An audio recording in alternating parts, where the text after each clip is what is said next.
really delighted to be sitting here today welcoming GB Snowsports athletes and sisters, Izzy and Zoe Atkin. Zoe, how are you today? I'm doing well. How are you? Good. And Izzy, you all right? Yes, doing well. Excellent. Can we just start off then? Can you just tell us where you are just now? Where are you, Zoe? I'm currently in Saas Fee, Switzerland. Right. And what's the snow like? Is it good on the glacier up there? Yeah, it's amazing. I've been here for about a month now, and it's been pretty much perfect every single day. Wow. I'd love to go on that sort of holiday where you go for a month and it's perfect. But it's not a holiday. You're working hard. I understand that. What about you, Izzy? Where are you? I'm in Stubai, Austria, also on a glacier. But I've been here only a few days. But the weather has been amazing these past few days, so hopefully it stays well. It is rare that I'm in Europe on a glacier and the weather is consistently amazing. So okay, excellent. Zoe, let me ask you, why specifically is it Saas Fee that you're in at the moment then? Currently, it's the only half pipe that's open at this time of the year.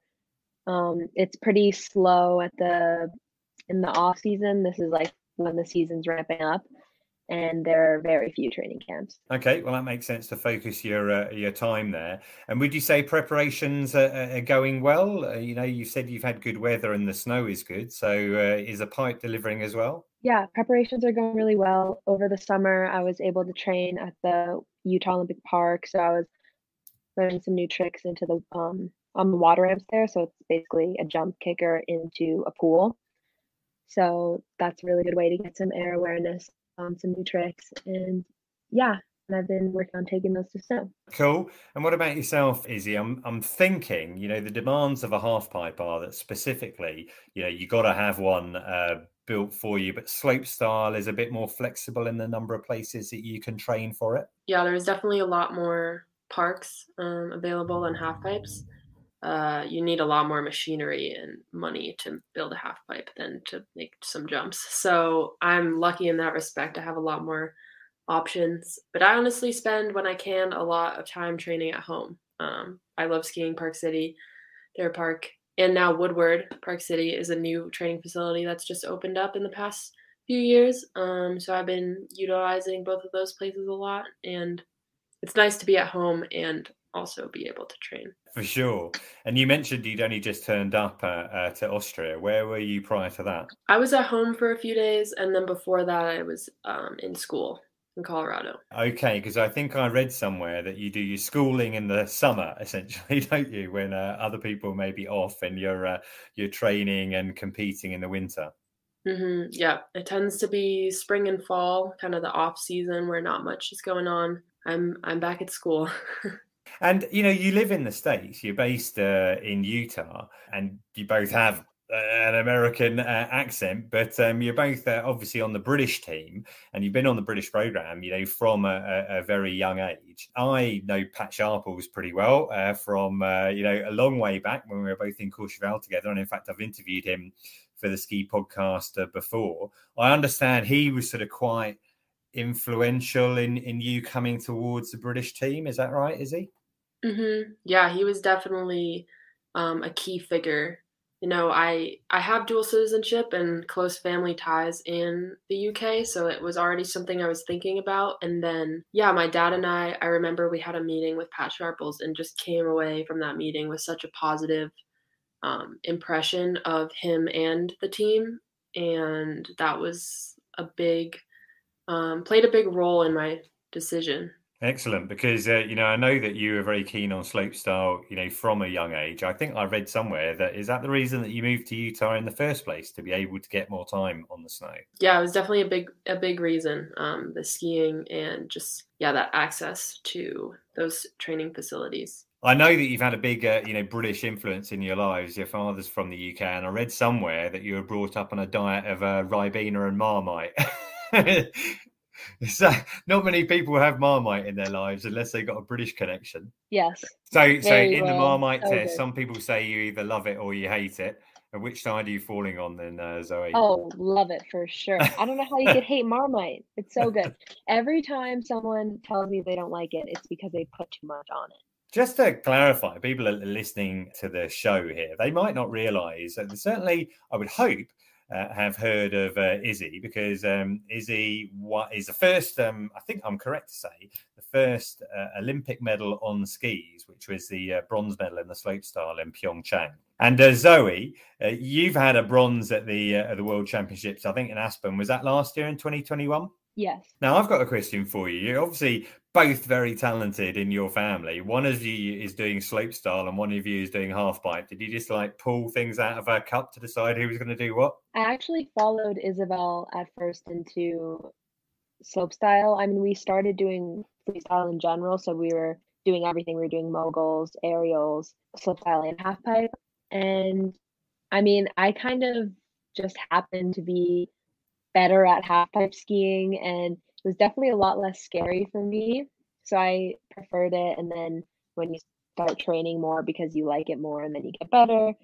And yeah, now I'm specialized in halfpipe, and it's cool that we get to do different disciplines. I was just going to say, it is good that we compete in separate events because we are both very competitive in nature, and I think it would probably not be good for our relationship if we had to compete against each other.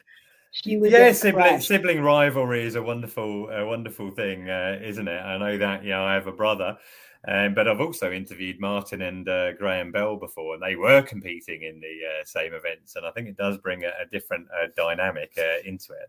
I mean, they are very different. Zoe, did you just say that you found halfpipe a bit less scary than slopestyle? Yes, a controversial opinion. A lot of people tell me, when I tell them that I'm a professional halfpipe skier, people usually ask me if I'm crazy. But yeah, for me, it's less scary. I mean, I watch Isabel hit these huge metal tubes like 10 feet off the ground, and that just is terrifying to me. Obviously, both events, anything in that park and pipe environment can be pretty dangerous. I think I'm right in saying, Izzy, that when you won your silver at the X Games, you also got concussion as well? Yeah, so I wasn't at the medal ceremony. I didn't get to receive my silver medal. My coach had to come bring it to me in the hospital. But yeah, luckily it was on my last run, so my second run was able to hold up against all the other girls' final runs. And yeah, ended up walking away with silver, but also a concussion. Yeah, and what's the recovery like from that sort of thing then? I mean, is there a compulsory time off snow or something like that? Yeah, so there's usually a concussion protocol. You kind of go based on how you're feeling as well. So this one, I've only had 2 diagnosed concussions in my skiing career, and this one was definitely the worst of the 2. I had a lot more vision problems, a lot more headaches and symptoms that I had to work through. So it was definitely a lot tougher, but I think it just made me appreciate the little winter we have and really using it to its fullest potential. Right. Well, I get that. I mean, I think it's, you need a lot of courage to be able to do these events. The fact that you go, I've only had 2 concussions. Most people don't have to, deal with any of them. I've got a question about Beijing for you then. Zoe, I wonder if you've got an opinion on this. Maybe it affects you less, perhaps, in the halfpipe than in slopestyle. But my understanding is it's pretty much all going to be artificial snow out in Beijing. Does that affect, how the pipe is going to ski for you? A lot of training facilities are made with artificial snow just because it takes a lot of snow to build a half pipe. It's 22-foot walls on each side. So usually it is made out of artificial snow. So that shouldn't change too much. Okay. And what about for yourself, Izzy? Does that change things, the kind of speed, the grip, or anything like that? Yeah, it's definitely, that was something that I also had to get used to in PyeongChang, as that was also primarily artificial snow. And it definitely, I mean, the wax techs we rely on obviously know what they're doing, and they give us the fastest skis they possibly can. But I think one of the most challenging things is like how icy and hard it can be. So like impacts and falls definitely hurt more than if it was like, some nice natural groomed snow on the landings. But it's just part of our sport. You have to adapt and change to different weather conditions and different courses, and it's just all part of the process. Well, yeah, I mean, you mentioned different weather conditions, I think, and PyeongChang. I think for you, it wasn't so bad, but I know wind was a real issue in PyeongChang because the snowboarders, I think, was the snowboarding slopestyle called off in PyeongChang? It wasn't called off, but they were struggling with a lot of wind, and I think a lot of, especially the girls, the day the girls competed, it was especially bad, and I know a lot of them were not happy that the event continued on that day. Yeah, but on your day, it wasn't quite as windy. It wasn't as bad, the conditions. No, luckily we had a very nice, calm bluebird day. It was bitterly cold, but obviously no hazardous conditions. Yeah, and what time of day was it for you in Korean time? I think it was in the morning. I was imagining this would be etched into your memory for life. The whole like experience and what happened that day, I guess the times have kind of escaped me. Sometimes when you're competing, you just black out. Yeah, well, I mean, if you're focused and you've got that sort of tunnel vision, at the top, and you just think about your course and what you're going to do on the way down. How do you make those decisions? Because in slopestyle you get 3 runs, is that right, Izzy? Mm-hmm. How do you make those decisions as to what you're going to bring into each run? Yeah, so there's a lot of strategizing that goes on. Me and my coach will discuss different things. I usually go into a competition with a vague idea or a run, and maybe like a ideal run and then a plan B, plan C. And depending on how the few training days go beforehand, I'll make adjustments. Obviously, like skiing the course in person is much different than seeing some pictures online or on Instagram. So there's definitely a lot of adjustments that have to be made. I'm usually never doing the ideal run that I have thought up before the competition, but I think that's just part of what makes our sport so cool. So, Zoe, I think same situation for you. I mean, you must have to decide in advance exactly what you're going to go for every run that you do. How do you make those decisions? Do you try and get points on the board for the first run and then back it up later? Yeah, usually we'll have a whole strategy plan beforehand, depending on how many runs we get. Usually it's like 2 runs for qualification and then 3 runs for finals. So usually the qualification run will be a lot more simple, like just land and get into finals, for me at least. And then in finals, usually the first run will be something more simple, and then kind of take the last 2 runs to step it up and get the run that I planned on doing the whole time. And cool, excellent. We mentioned before that both of you are based in Utah. I think it's normally Park City where you're based, isn't it? Yeah. What makes Utah special to you? Why did you end up choosing? I think it's called the Beehive State. Well, initially we chose it because of those like great training facilities, like the Utah Olympic Park. Obviously, Salt Lake City hosted the 2002 Winter Olympics, so there's a lot of infrastructure around Olympic events there and training facilities. But I think like throughout the years that we've spent there, I have just grown to love so many other aspects of it. Obviously, it's known, or maybe not well known, but it has the greatest snow on earth because that like dry desert Utah air just sucks all the moisture out of any falling snow, and it falls as this like incredible, light, fluffy, amazing powder to ski on. Yeah, sadly, I have heard all about the greatest snow on earth. I think it's even trademarked, that phrase, isn't it, for Utah? It's on my bucket list to get out to either Park City or Alta or one of those resorts. Zoe, do you ever get the chance to take in a few powder days as well as spending time in the park? Oh, yes. Skiing powder is my favorite thing. We like to, on Christmas Day, it's a tradition to go to Deer Valley and ski some powder with the whole family. I like to ski tour as well. It's really pretty up by Alta and Snowbird. Yes, that's where you skin up and ski down, so you're really earning your turns. Yeah, the snow's amazing. I've never skied any better snow than in Utah. Sadly, my brother is able to make me jealous. Like I say, I'll have to do that greatest snow on earth at some point.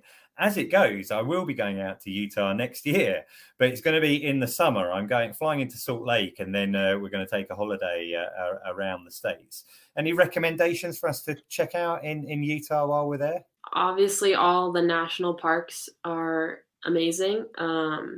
You can get that like typical arches, like red rocks, the delicate look like they're about to fall over, rock formations. But there's also like amazing state parks, like Snow Canyon State Park is a great one just outside St. George. Yeah, just amazing opportunities for mountain biking, hiking.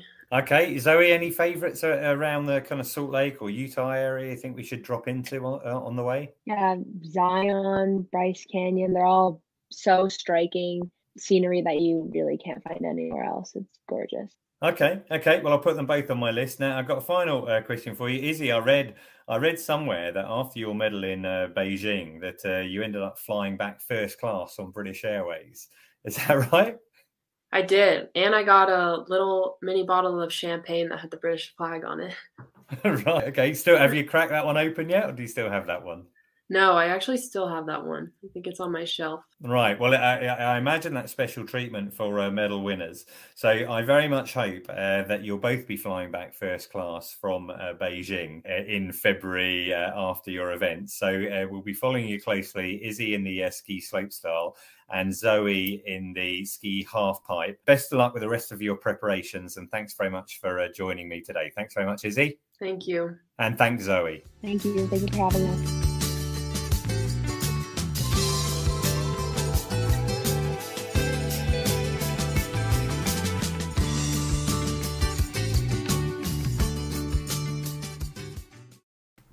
Thanks for joining us, listener. If you'd like to hear more interviews with Olympic athletes, make sure you subscribe so you never miss an episode of the Ski Podcast. And we have a lot of interviews in previous episodes where I've interviewed Billy Morgan, Olympic medal winner in PyeongChang, Pat Sharples, the coach of the GB Park and Pipe team. We've also had interviews with Graham Bell, Martin Bell, Chemi Alcott, Dave Riding and Eddie the Eagle. So to catch up with all of those and to keep in tune with what's going on for Beijing 2022, make sure you subscribe to the Ski Podcast.